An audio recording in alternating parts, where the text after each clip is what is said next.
E aí, pessoal, tudo bem? Beleza? Estamos aí começando mais um webcast do Psychomaniacs. Hoje a gente tem de novo o Warner. Ele já fez uma apresentação bem legal aqui para gente sobre a monitoração, Quick Events, foi bem bacana. E o assunto hoje é bem mais requisitado aí por vocês. Então, um assunto bacana falando aí sobre Data Warehouse, sobre algumas features aí em nuvem, em cloud, e eu nem vou perder muito tempo. Eu já quero passar o controle para o Warner para que ele consiga apresentar para vocês. Se vocês tiverem qualquer dúvida, a apresentação ela vai ser em inglês, mas se vocês tiverem qualquer dúvida, estamos aqui eu e o Marcelo, a gente está de olho no chat, então você coloca aí a sua pergunta em português mesmo, a gente repassa depois para o Warner, ou no final, ou no meio da apresentação. Talvez no final seja melhor, porque aí a gente consegue fazer tudo de uma vez. Mas sinta-se à vontade, beleza? Então, eu quero agradecer ao Warner. So, Warner, thank you again for your time. And it's a pleasure to have you again on Cool. our user group here in Brazil. That's right. Olá, galera. Eu sou muito grato de estar aqui esta noite. Deus abençoe o Brasil e toda a sua linda garota. Vamos começar. Nice, you did perfect. Yeah. Spoke perfectly. All right. Let me know if you guys can see the slides and we'll get rolling. Oh yeah, we can see it. Yeah. Awesome. So thank you everybody joining us tonight live here from Ontario, all the way with my friends in Sao Paulo, Brazil, Vitor and Marcelo. This is going to be warehousing for the masses. We're going to be learning today a lot about the different cloud offerings for data warehousing, and this is going to be all over the cloud industry. We're going to talk about what Amazon's doing, what Google is doing, what Microsoft is doing. So you're going to get a little bit of everything, all up to date. So who am I? First of all, just quick introduction for myself. I've been working with Microsoft Data Platform and the other cloud providers for a few years now. I've been doing DBA and consultant work for 10 years total. I used to work out of Hewlett-Packard in Costa Rica. I now work as a principal consultant at Pythian in Ottawa, Ontario. I'm honored to be a Microsoft Data Platform MVP, just like Mr. Fava over here.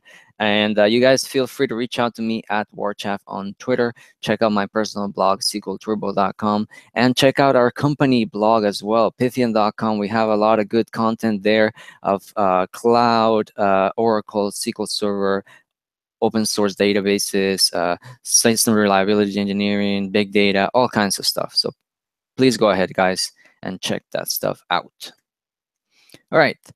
So the goal for today, we're going to talk about, first of all, we're going to do a really quick intro to understand how the cloud is really changing how people do data warehousing. So instead of doing the classic on-premises data warehousing, what these new cloud products bring to the table, all right? And so in order to understand that, then we're going to go into detail on each of the services of the different cloud providers. We're going to talk about the general. So it's not going to be a huge deep dive on each one of them, because otherwise we'll be here all night. Instead, it's just going to be a high-level overview of all of them, and we're going to talk about the architecture that each one has, because I know that you guys here are technical people, you guys are DBAs, you guys are curious. So we're going to talk about how these services are actually implemented, because I find that even though it's not something that we can change, I find that those things are very, very interesting. And if you start to work really deep with the products, knowing how they are architected usually gives you an advantage in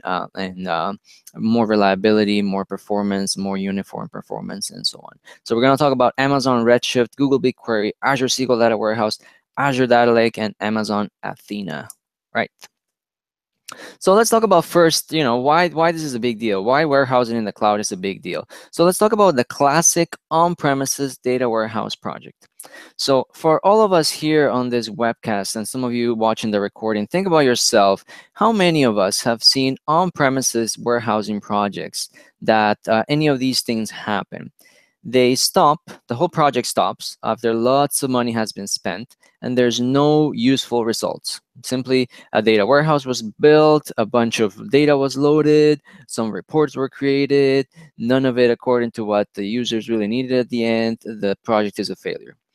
Or the project was complete, but it took forever to do it. Or the project was complete, but it went way over the budget of how much money it was estimated to take.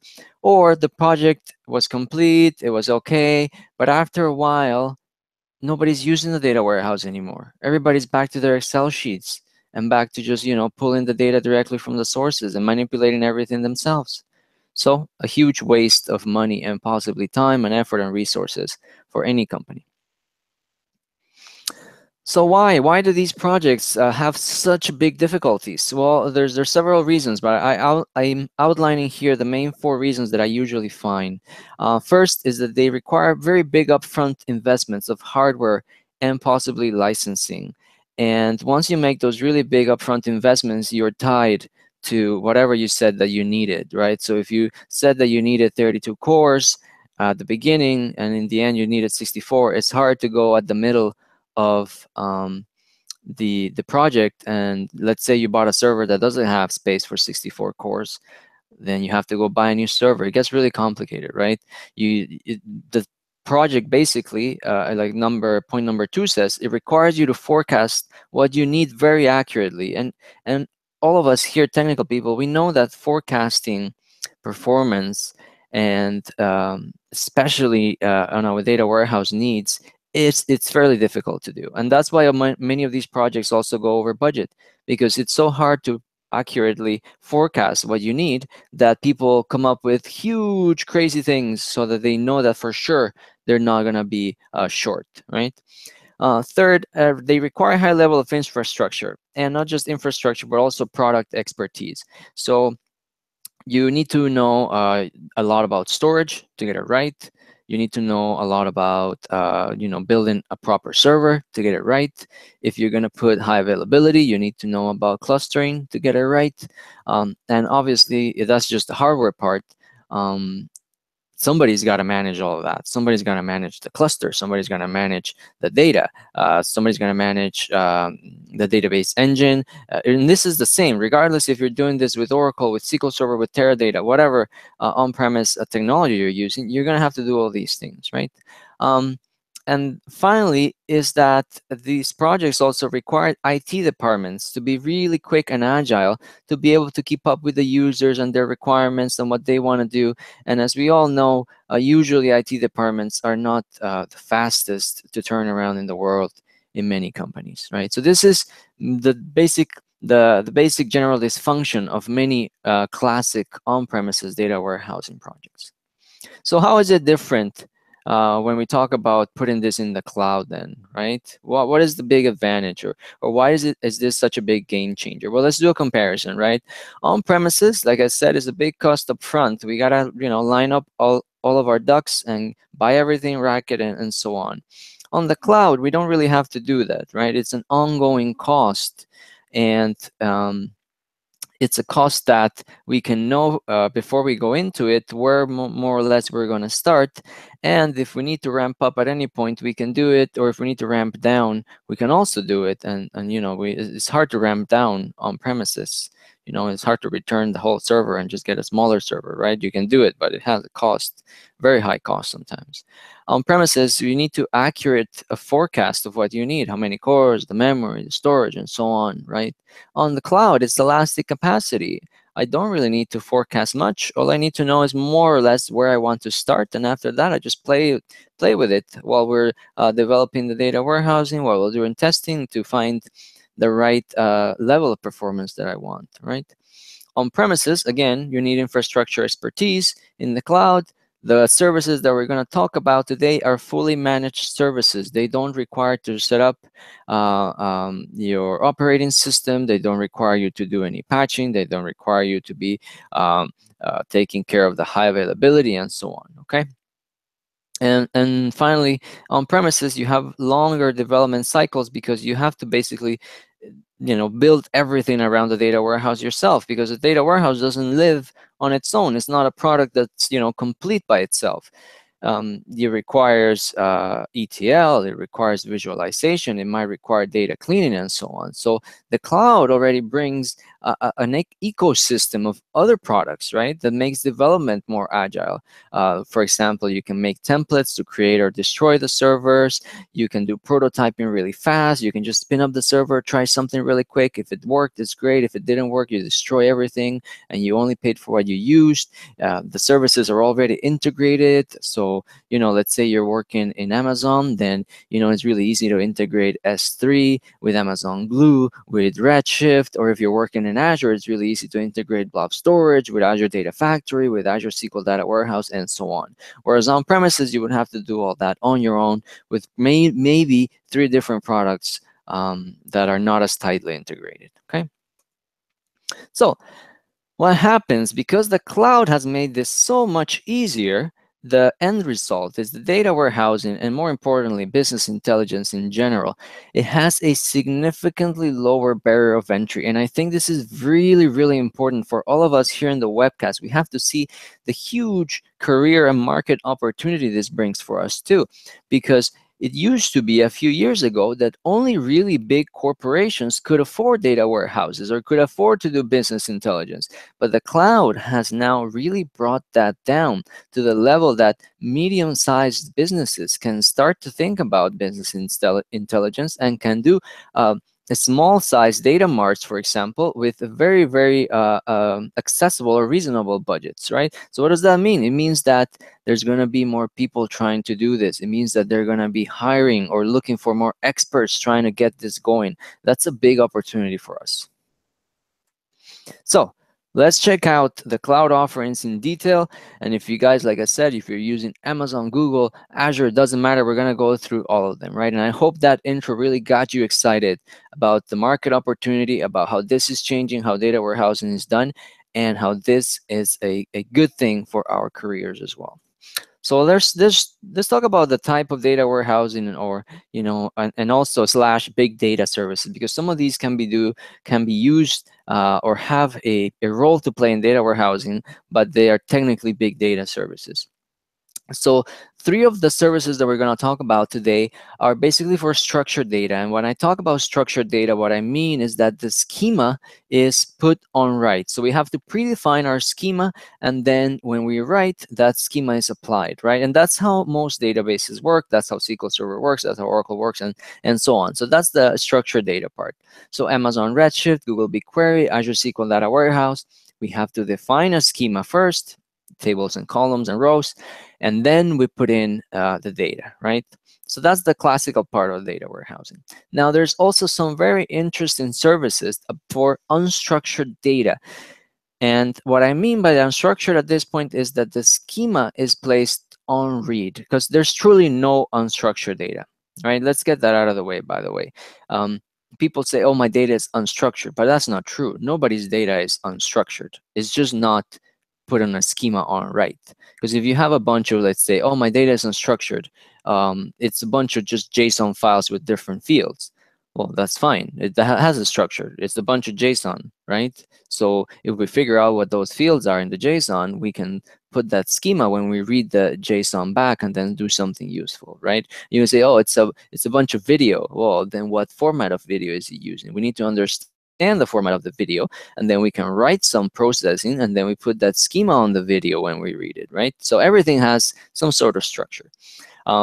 2 services, really, really cool services that make big data really easy, by the way. And some of us here are a little bit intimidated by the whole crazy of Hadoop and how many tools it has and all that stuff. You're going to really like these 2 services, because they make working with big data really, really easy for DBAs, because they're all based on SQL, basically using SQL to query large sets of data.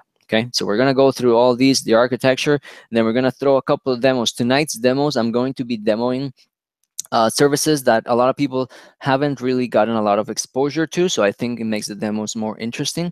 So we're going to check out Google BigQuery, and we're going to be checking out Amazon Athena for the demos for tonight.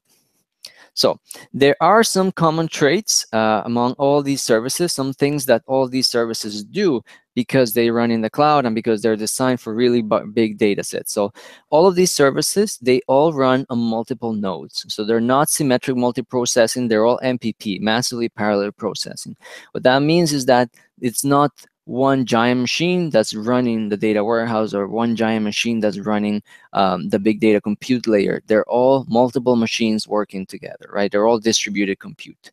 They all take advantage of compression algorithms, and pretty much all of them apply some sort of either, if you have your data compressed or if you're doing columnar storage, they all use this. By the way, data warehousing nowadays, it's got to be done with columnar storage. Nobody does data warehousing with structured data without columnar storage. So BigQuery, Redshift, Azure SQL Data Warehouse, they're all columnar storage.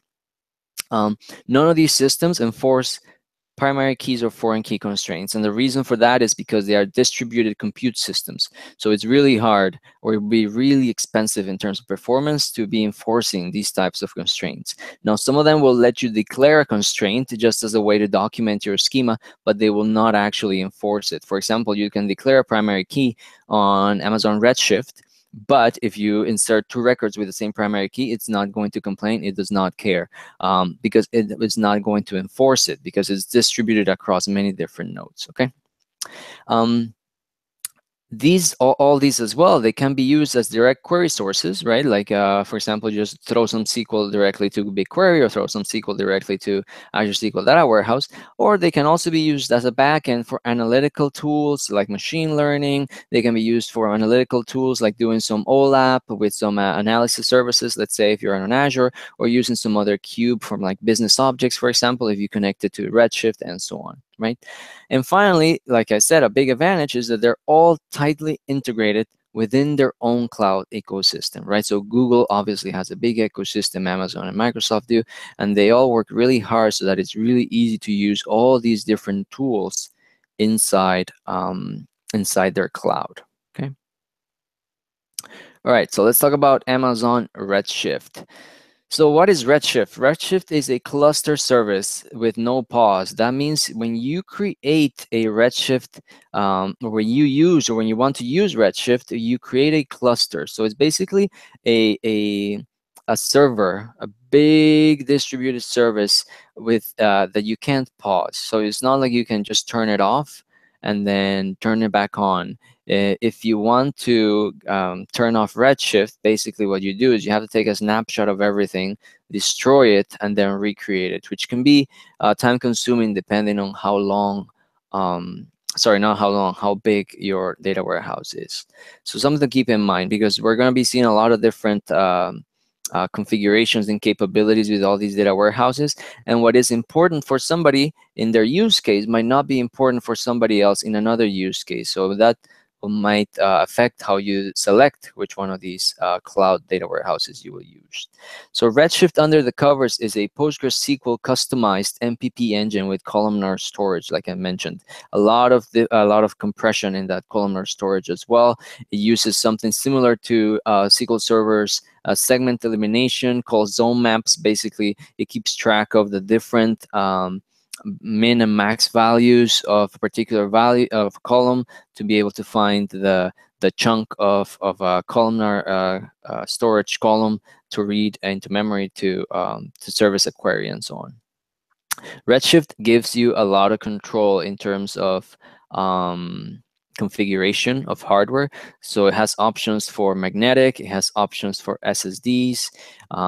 You can add more memory to the nodes, you can change the amount of cores in the nodes, and so on. You pay per node per hour. So the more nodes you add to your Redshift cluster, the more expensive it's going to be, okay? If you want to change your Redshift cluster, it requires that you scale by nodes. So if you ran out of storage for your Redshift cluster, you have to add a new node. And that means that you're going to be getting some more cores, you're going to be getting some more memory, even though maybe you didn't need it, you just wanted to add some more storage. So that can be a downside of Redshift, depending on how you look at it, right? And if you needed more cores and you needed more memory, but you didn't need more storage, well, you're still going to have to add a full node, right? If you do change the node configuration or the number of nodes, it can take a while to refresh that, because basically what it does is under the covers, it creates a new cluster. It starts to move all the data over, and then when it's ready to switch it, it just does it under the covers, and you don't even know. And then Redshift just destroys the previous cluster. Okay. So this is the Redshift architecture. It is a dedicated virtual resource. I say it's a dedicated virtual resource because when you create the cluster, that cluster entity is yours. It's yours, and you pay all the time that the cluster entity is alive and running, okay? And the way it's done, it has a leader node, which is the gateway and coordinator, and then it has different compute nodes. Now, notice that in this diagram, in the compute nodes, the storage lives inside each compute node. So that's a big difference that we're going to see with some of the other architectures of the other data warehouses that we're going to review today, because some of them are not going to be like that. Now, the advantage of having something like this is that a well-built and a well-configured Redshift cluster can be really fast because all that data is there locally on the nodes. However, the disadvantage is that you have to scale by complete nodes. You can't just add more storage. You need to scale by a full node. And the other disadvantage is that because of that, it can take a while for you to refresh the configuration. Also, keep in mind, you can't pause it. You have to destroy it if you're not using it. Okay. Let's talk about Google BigQuery. And here's where we're going to start seeing some big differences from, you know, just the second service is already different from how Redshift does it. So BigQuery is a serverless service. So instead of Redshift, where I create a cluster, and that cluster is mine for all the time that that cluster is alive and running, BigQuery is serverless. It means there's really nothing I own. There's no actual cluster I deployed, nothing like that. It's just I use it whenever I want it, and I get charged by how much I actually use it. Okay. So it is interactive SQL querying, just like Redshift. It's its own engine created by Google. It uses a columnar storage engine called Capacitors, proprietary from Google, similar to how Microsoft, if you guys remember a few years ago, the columnar storage came from an acquisition. And the engine was called Vertipack. Well, this is similar. It's a different engine for columnar storage, proprietary, developed by Google. Interesting, something really interesting about BigQuery is that initially, when the service came out, it was insert only. They would not allow you to actually update or delete the data after. You would have to completely drop a table if you wanted to delete, or if you wanted to update, you had to basically create a new table and then drop the original. This was a very weird limitation. I'm assuming some sort of architectural issue that they were dealing at the very beginning. Now you can still do this. You can still do trickle inserts. You can still do some updates. You can still do some deletes, but they are heavily penalized, which is really, it might be a little bit strange for us used to just, you know, working with a regular engine. But there's some limits. So I don't remember what the limits are right now. But if you're going to be using Google BigQuery, it's good to think about if it's going to be mostly just insert. And if you actually modify the data after you insert it, you want to make sure that you check what those limits are, because there is a limit, like, I don't know, let's say it only allows a certain amount of updates per hour, per table, and a total per day, and something like that, right? So that's a little bit different, a little bit weird compared to how we're just used to using our data warehouses. And you just, you know, you write queries, you run them, and that's it, right? But the reason for that also is, keep in mind that it is a serverless service, right? So it's not like it is running all day. Partitioning, you can do partitioning. It is supported by day. So it doesn't support anything other than daily partitioning. And you can do configurable auto expiration. So you can have something like, you know, I just want to keep 1,000 days, and then BigQuery will auto expire the older partitions.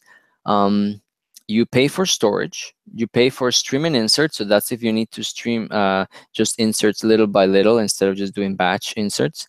And then you pay $5. This is the bigger part of the cost, is you pay $5 per uncompressed terabyte read per query. Now, keep in mind, this is actually very important. It's uncompressed terabytes, right?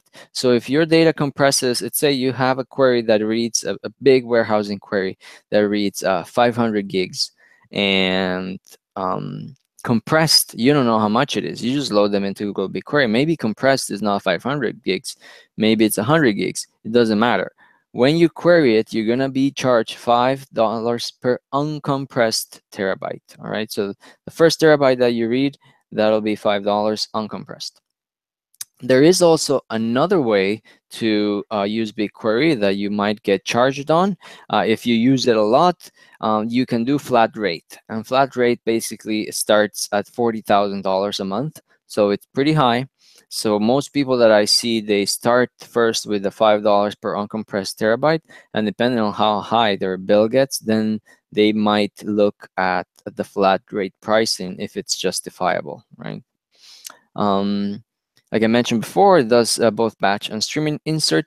And something kind of cool, interesting that BigQuery has is that if a particular query is taking too long or actually times out, then you can increase the compute power by specifying a maximum cost multiplier. So if I have a really heavy query and I'm running at $5 per uncompressed terabyte, I can actually tell the service I'm willing to pay up to twice that price just to get better performance for this particular query. So you can say a 2 multiplier, and then BigQuery is going to do throw more compute at the problem, and it's going to charge us more because of that particular query we accepted a larger multiplier than the $5. Okay.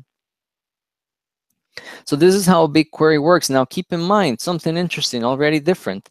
These are shared virtual resources. Why are they shared? Because there is no cluster that I deploy. There is no server that is mine when it's running. I just load storage. That's all I do. If I load storage into BigQuery all month, and then I only query it in the last day of the month, I'm only going to be paying for those queries in the last day of the month, right? So it's shared virtual resources. Now, keep in mind as well, we have that storage layer is completely independent from the compute. It's not like Redshift where the storage was embedded inside the nodes, right? It's separate. So what it does is, depending on the complexity of our query and how much the data is distributed in the storage, it will deploy different compute nodes that will read, let's say, like in the example there in the diagram, one of them will read from shard 0 to 8, another one from 25 to 32, and then those results go to do an intermediate level into what's called mixers. And the mixers will take the different results from the different shards, do some intermediate compute, and then send those results up as well until it basically gets to the root node that gets the final result set that gets then sent back to the client, okay? And then you guys can see then what happens if a query gets maybe too slow, then they can increase the amount of nodes, right, that they throw at the problem. So let's say instead of, this particular diagram that we have here, we wanted to throw twice the amount of compute power at it, then maybe instead of having 5 nodes at the bottom, we would have 10. And then one node will be reading shards 0 to 4, and another one 4 to 8. So basically we double everything. And then over those 10, instead of having 3 mixers, we could have 6 mixers, right? And then maybe those 6 mixers go up to 3 mixers, and then finally to the root mixer, right? So that's all handled under the covers by BigQuery. Okay. And now let's look at Microsoft's offering, Azure SQL Data Warehouse, which is really interesting because it's kind of like a hybrid. And that's why I put it last here for the structured data category, because it's kind of like a hybrid between Redshift and Google BigQuery, okay? So Azure SQL Data Warehouse is a cluster service that allows pausing compute. So that's interesting. So it is a cluster service like Redshift. So I create a cluster, and the cluster is mine as while it's living and running. But unlike Redshift, I can actually pause it. And if I pause it, I only pay for storage. I'm not paying for the compute, right? So that's a big difference. If a shop is not running 24/7, then being able to pause it for the data warehouse can be quite a bit of money that they save, right? It is interactive SQL querying, same as Redshift, same as Google BigQuery. It uses T-SQL syntax, so very easy for SQL DBAs to get on it and to get started on it. And it does use column store tables as well. Similar, almost exactly the same as the column store tables that we are used to on-prem SQL Server. So obviously, if you have a lot of experience on SQL Server, this service is super easy to get up and running, super easy to learn. You're not going to have any problems with it. For the storage, it uses Azure Premium Storage. So it's a 1 terabyte minimum of storage. So I don't recommend Azure SQL.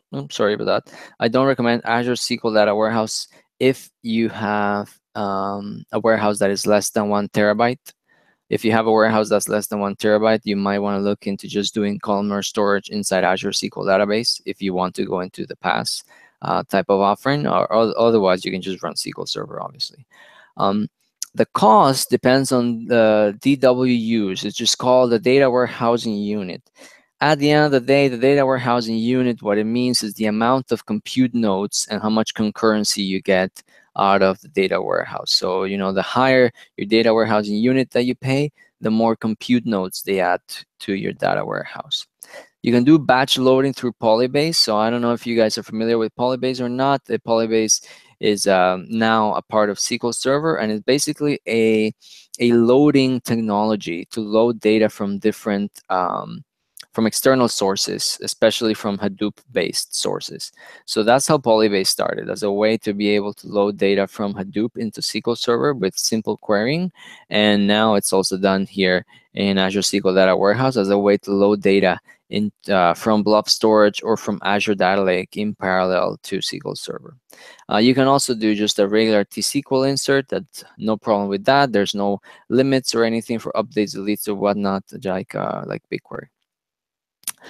Different from Redshift, compute and storage scale independently. So if I want to keep adding storage, but let's say I have 4 nodes and I usually only query about 20% of my data warehouse, so my data warehouse keeps growing, but I might not necessarily need more compute, right? So in that case, I will keep paying for more storage as my storage layer grows, but my compute can stay the same, which is, again, it could be a big advantage because it gives you more flexibility into how you grow into the service.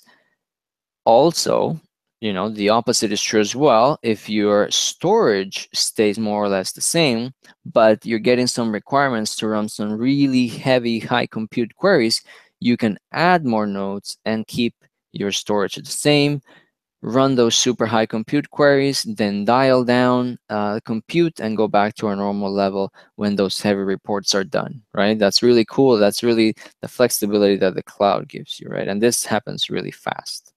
That's a big advantage of Azure SQL Data Warehouse. Compute, you can move it up and down in a very, very short time. I've done demos with it, and resizing an entire data warehouse is, it can take 30 seconds to 1 minute. It's really, really fast. So you could run a bunch of reports with a really big compute configuration, and then a minute later, you're back to running on your normal configuration for the rest of the day. Really, really cool. So this is the Azure SQL Data Warehouse architecture. And remember, this is a dedicated virtual resource. Dedicated, I mean, because you have a server, you have this server, and the server is yours while it's up and running and alive, right? It has a control node, which is the exact same concept as the leader node that we had in Redshift. It's basically the gateway and coordinator. And then we have a bunch of compute nodes, and these are based on the amount of data warehousing units that you buy, right? A big difference, again, if you see the diagram, it's almost identical from Redshift. However, the big difference here, as you guys can see, is that the storage is not living inside the nodes. The storage is living outside the nodes, right? So that means that we can scale this storage elastically, or we can scale the compute nodes independently. Now, what's the trade-off here? A well-configured, well-sized Redshift cluster can be faster because the storage is local, right? The storage is not going to have to travel through, even though it's really fast storage fabric, it still has to go through network interfaces or fiber cards. We don't know exactly what Microsoft is using. But that doesn't happen in Redshift because the storage is all local, right? So you are giving up possibly the potential of really, really fast performance, but we're getting really large flexibility. And we're also getting the really fast ability to resize compute, like I said, in 30 seconds to 1 minute, right? So there are trade-offs. But for many companies, the flexibility might outweigh the blazing fast, super fast performance, right? All right, so let's do a demo break. So it's a lot of information, I know, especially if you're not familiar with any of these systems, and we talked a lot about architectures and so on. So let's take a demo break, and what we're going to check out here is going to be Google BigQuery. So let me switch here tabs.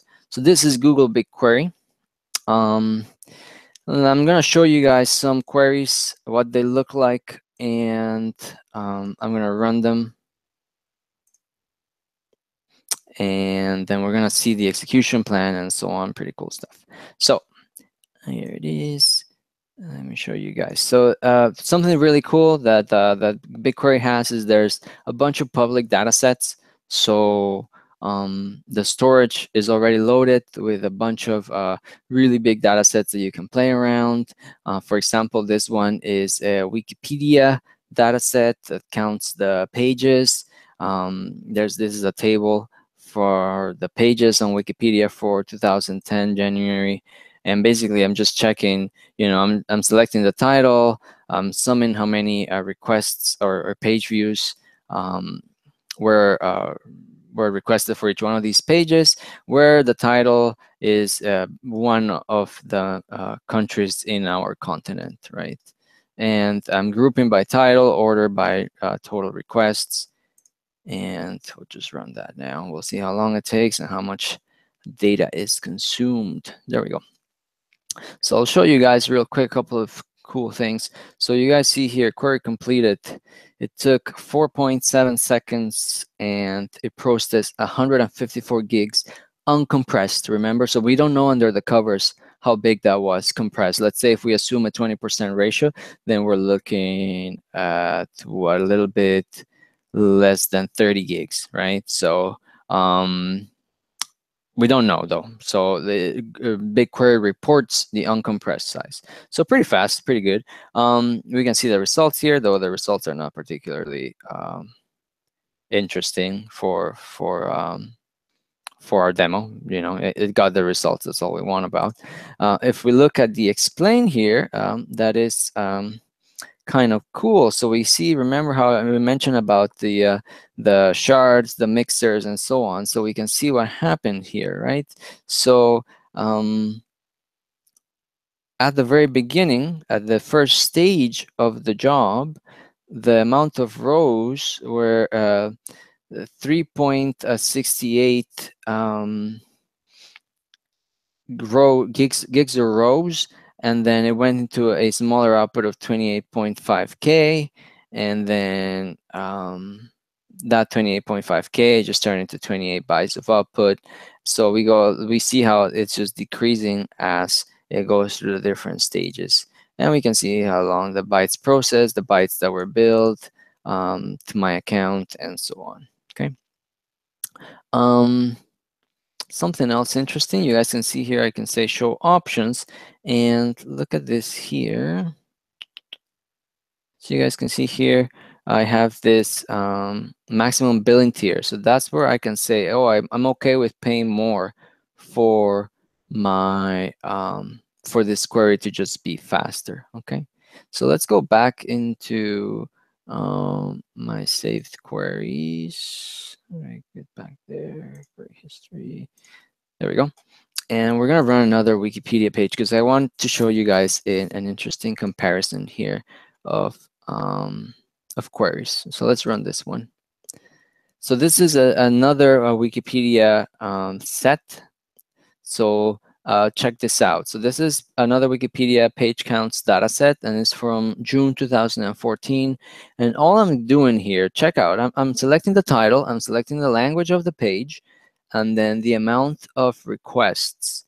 And then I want to get the 1,000, limit 1,000, the top 1,000 title, language, request pages from Wikipedia, and I want them ordered by the requests, right? So you guys see here the results look like a bunch of just banners on Wikipedia, probably common banners from many pages, get a lot of requests. And so you guys can see we have the results here, and look at check this out. That's pretty good as well. 3.2 seconds elapsed and 266 uncompressed gigabytes, right? Very now, so let's keep this in mind, right? 2.2 seconds elapsed, 266 gigs processed. Okay, so we're gonna go back to our queries. And I'm going to load this one. And now keep in mind here what we're doing, guys, is this exact same table, the exact same table I just ran. Query completed in 3.2 seconds elapsed, 266 gigs processed. Exact same table. I'm selecting the exact same 3 columns. The only difference here is I'm doing a group by. Okay, same order, the requests. I'm summing the requests. The only difference is my group by. Okay, so I am going to kick this off.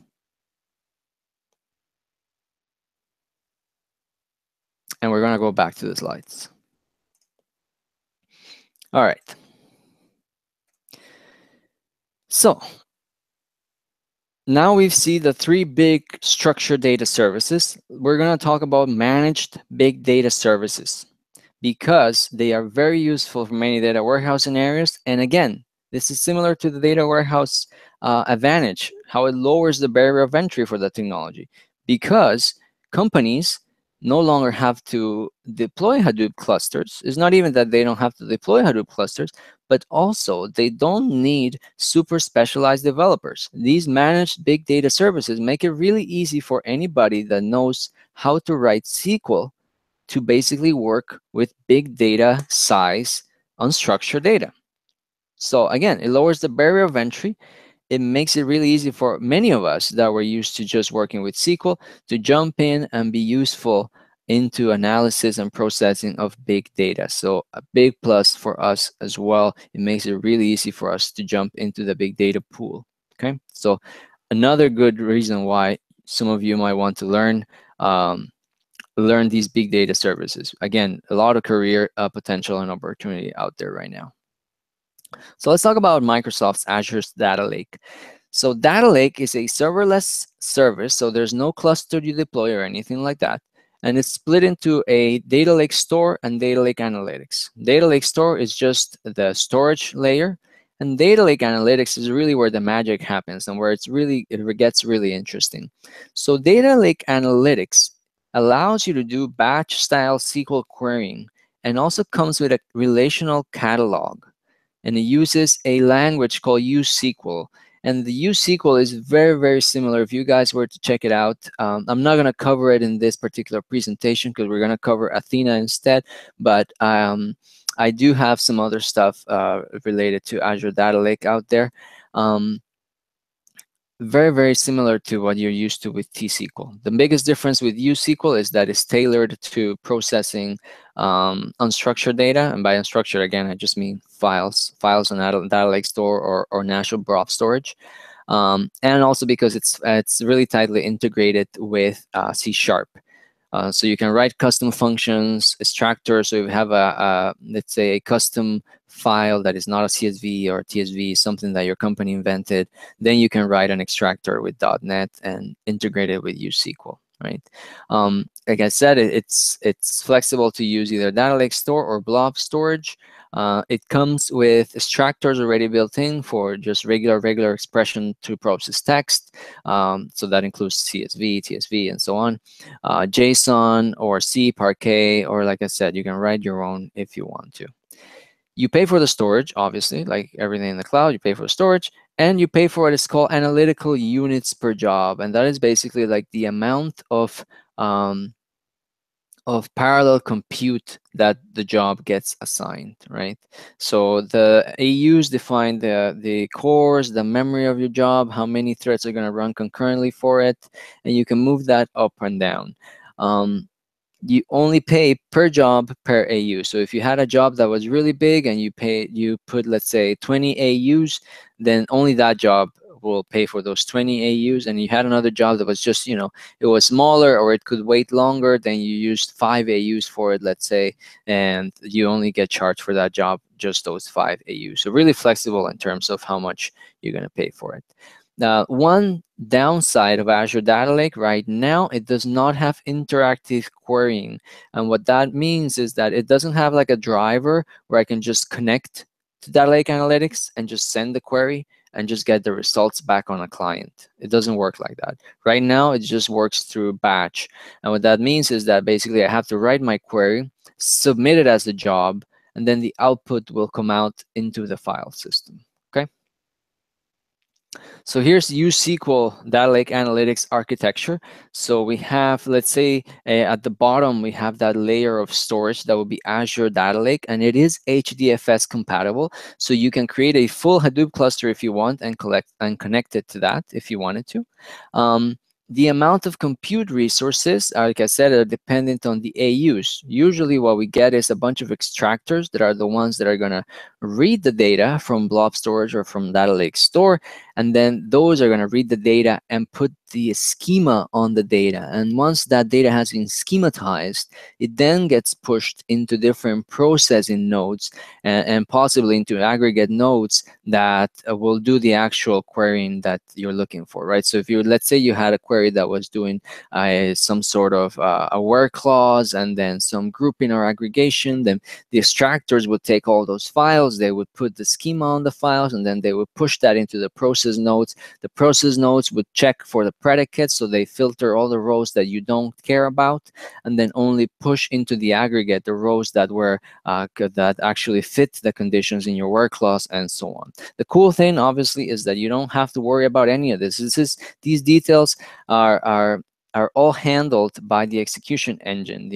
The only thing you have to worry about is about actually writing the USQL. And after, when you see the execution plan, it actually, down the line, it could give you tips, or it could give you ideas if you wanted to tune these USQL jobs. So this is very, very new technology. I think it's very, very cool. And I think there's a lot of opportunity there for people to become experts in this, because, this is like I said, very new, right? So there's a lot of people there that say, oh, I'm a SQL Server tuner. Sure.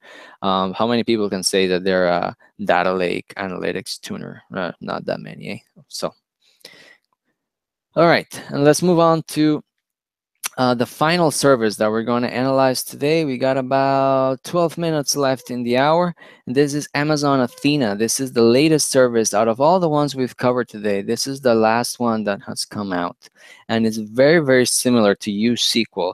And I find that interesting because usually it's the other cloud providers that are chasing Amazon, but in this case, it actually was Amazon that was kind of chasing what Azure was doing and what BigQuery is doing.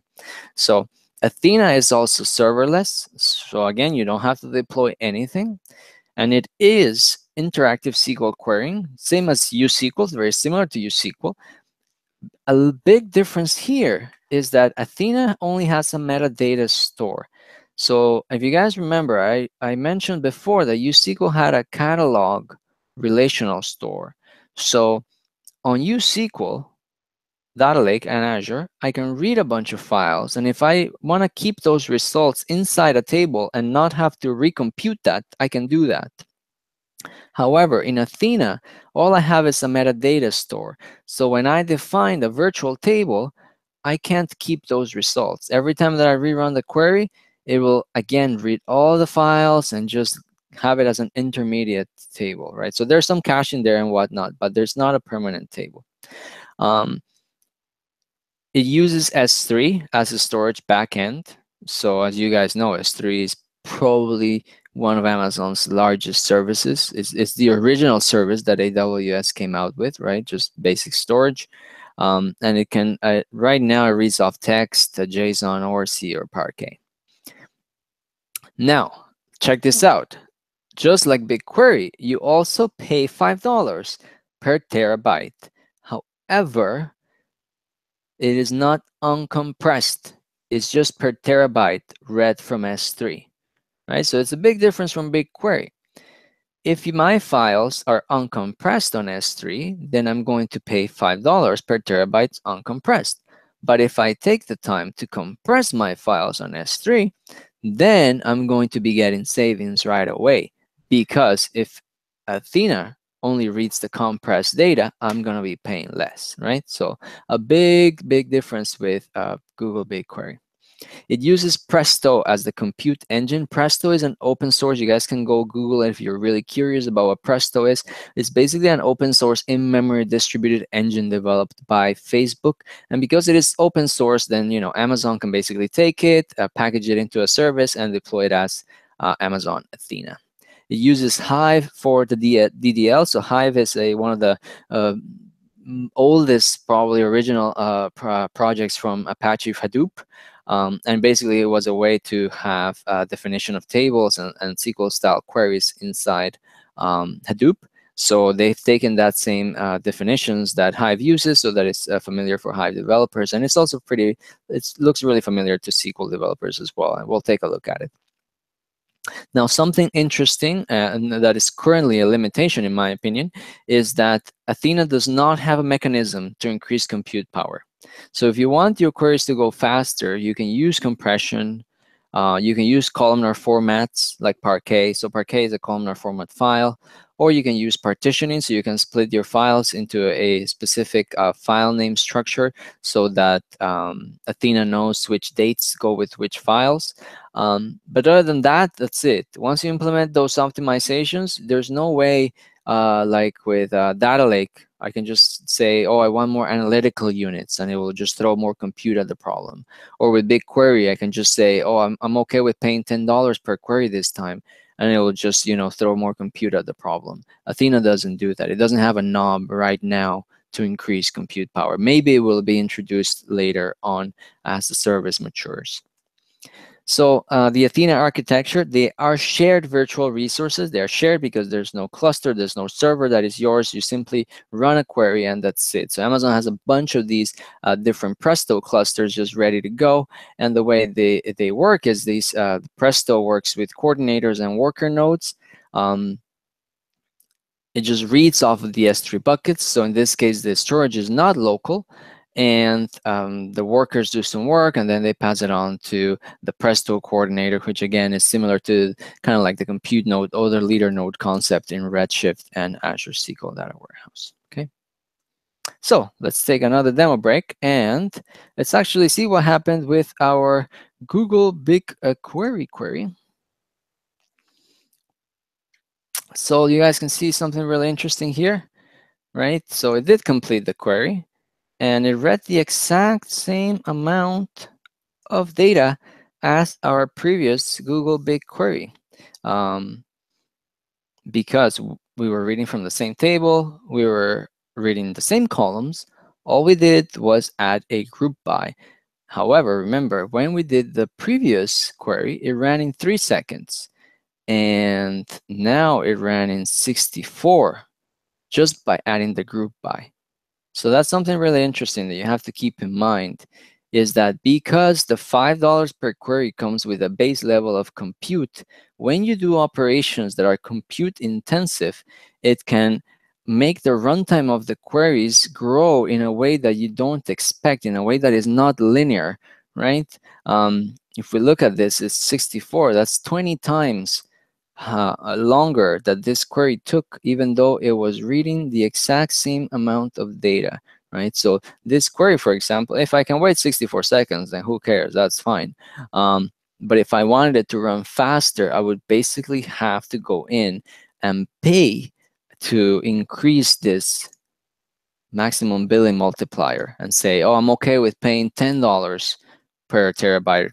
I'm okay with paying, let's say, 3 times $15 then for per terabyte if you wanted to get it going faster, right? So very, very cool capability, but that's also where you have to be careful that you don't get a bill that is a lot higher than you thought, okay? All right, let's go in with Athena. So with Athena, here's an example of how usually tables are defined. So I'm just going to zoom it, and we can see So it's very, nothing that anybody here would not be able to understand. You create an external table, so it's something that references something that is outside of the service. Like I mentioned, it's S3 buckets. We define all the columns, right? We define all these columns, and then we format. In this case, they're using a regex to specify the format of the file, and the location is an S3 bucket here, right? So I'll show you guys. We're going to run a couple of queries. I have a couple of queries saved here. So we're going to run this raw native query. So let me run it right now. So what this is doing is it basically is reading off some S3 public data sets. They are raw elastic load balancer logs from Amazon that they have made available for people to play around with them. Okay. So this is the raw native, right? And while I'm just looking for 404 codes, basically not found for the elastic load balancer, where they're going through SSL, which is 443, and they've sent more than 5K. So I put a little bit of a predicate there and to get it to go, and I put a limit of 100 so that it doesn't keep searching for forever, because the data set is pretty big. So we can see here, if you guys can see, it's 11.65 seconds scanned about 23 gigabytes. So definitely not as fast as Bigquery, not as fast as Redshift would be, not as fast as Azure SQL Data Warehouse would be. However, the advantage of a service like Athena or a service like Azure Data Lake is that it's very flexible, right? Because we're reading off of files. So it's very useful for prototyping or for just exploring the data and analyzing after the fact, right? This service, like I said, because the power of it is that flexibility and it's built for really big data sets, does not necessarily perform really well with smaller data sets. So if I go to like my saved queries again, and I'm just going to run another query, and this query is exactly the same thing. It's doing the same query. If you guys can see there, the 404, looking for the SSL port over 5K sent, limit 100. It's the exact same query as the one I just ran before. The difference is that it was it's running Parquet. So Parquet is the compressed format, right? Now, if you guys look at it, just to underline the point, it actually took longer than the previous one, right? The previous one scanned 23 gigs of data. This one scanned only 4.68, and it actually took longer. Now, the reason for that is that most of the time that is actually spent is on reading all the files and doing the I/O and getting everything ready. So for small data sets, it's not going to give you a huge advantage in terms of performance, right? Athena's forte is performance on really large data sets that go over many files, or just as the flexible, really flexible prototyping, exploring type of tool. Okay. So let's finish up the slides, and we'll head out to see if we have some Q&A. So how do we recommend that people pick a service? So the bad way, oh, I'm on AWS, so I'm just going to go with Redshift. Oh, I'm on Google, so I'm just going to go with BigQuery. Oh, I'm on Azure, so I'm just going to go with Azure SQL Data Warehouse. But ideally, there are other factors that come into play, and we'll go through them. For example, do we want schema on write or we want schema on read? And we've covered these, right? Redshift, BigQuery, Azure SQL Data Warehouse. They all put schema on write. Schema on read, we're looking at Data Lake Analytics in Azure or Athena in Amazon. If we want to have a lot of configuration control, then Redshift is really where we want to be. If we want to be able to really fast go up and down on capability of the cluster, Azure SQL Data Warehouse is really strong with that. If we're looking at on-demand performance, so basically I don't want to pay for any compute, even though it might be a little bit more expensive when I actually use it, that could be BigQuery, you run where we get charged 5 terabytes. Or it could be Azure Data Lake, right, where we get charged per analytical units. Now, BigQuery or Azure Data Lake both give me the chance or the opportunity to increase that on-demand performance, right? And if I just want a simple, really simple type of big data managed service, no performance service adjustment necessary or even available right now, then I can go with Athena. Pricing models, if you want something predictable, well, you scale by nodes and you don't have a pause and you just want to keep your cluster living forever, Redshift is really useful for that. If you want to scale by units and you want to be able to pause it, Azure SQL Data Warehouse is a better fit. If you want to have or are okay with a variable pricing model by default, then you could say, I want to use Azure Data Lake because I just want to pay for the jobs, or I want to use BigQuery or Athena because I just want to pay by the amount of data that I read. Okay. Tunable options. So if you want more control over your schema and be able to tune more of it, well, Redshift and Azure SQL Data Warehouse allow you to specify how your data is distributed. Redshift allows you to specify how the keys are sorted. Azure SQL Data Warehouse and Azure Data Lake also allow not just columnar, but other type of indexes, non-clustered indexes on the data, and to put multiple of those indexes on the tables. If you are just looking at optimizing source files, and that's the way Athena works. And if you really want very little tunable options, and you just want to be able to load data and off you go, then BigQuery really is what you want. It's a very simple service to use. You just load your data. At the most, you can use partitioning, and that's it. Keep in mind some subtle differences. Like I said, BigQuery and Athena, they charge $5 per terabyte read, but you have to understand the difference. It's uncompressed for BigQuery, and it's compressed by Athena, and that can be a big difference in the bill. Athena's catalog doesn't materialize the tables. Azure's Data Lake can do. So it allows Azure's Data Lake to be able to run faster jobs if you are always basically reading off the same table, same files to come up with the same intermediate results, right? Azure SQL Data Warehouse can do B-tree style indexes for point seeks or range seeks and range scans, unlike Redshift or BigQuery, which don't provide any sorts of custom indexes. It's all just the columnar storage. So something very common as well to keep in mind on how all these servers can be really useful is to use a mixed architecture where we have both a data warehouse and a flexible managed big data service at the same time.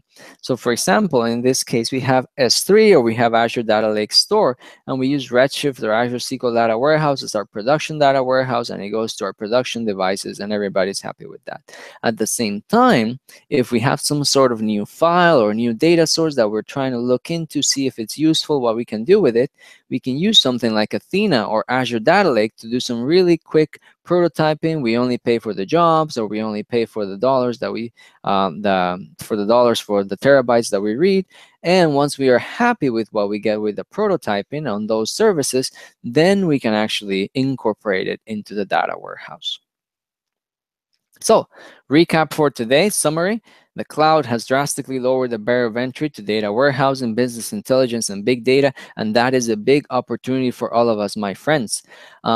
Each provider, they all have different services. They all have their own strengths and weaknesses. It is a very, very important thing to know a little bit about all these services so you can really be strong in the market and really be a really valuable resource for your company or as a consultant as well. And while it's easy, like I said, it's very easy to just say, oh, I'm in Amazon, so I'm going to pick Redshift. I'm in Azure, so I'm just going to pick Azure SQL Data Warehouse. It can give you big benefits to actually select the best one based on what you need, right? Based on the use case, flexibility, cost model, the integration with the other tools, and so on. If you are interested to learn more and go deeper on some of these, you can check out, I have some courses in Pluralsight. Implementing SQL Server on Amazon RDS. If you're interested in operational SQL Server on RDS in AWS, I have Azure SQL Data Warehouse First Look in Pluralsight as well, and that goes into way more detail into what Azure SQL Data Warehouse is. And we also have Azure SQL Database for the SQL Server DBA. So if you're looking at taking your SQL DBA skills and applying them for Azure SQL Database, that's another course for it. So a lot of cloud stuff nowadays that we can all learn. Big opportunity for all of us, like I said. And let's jump to the questions. If we have anything there, guys, I'm gonna stop. I'm gonna go back to my screen. Hey, Warner. No, we don't have any questions. Let me check here. I do have one from Arthur. Okay.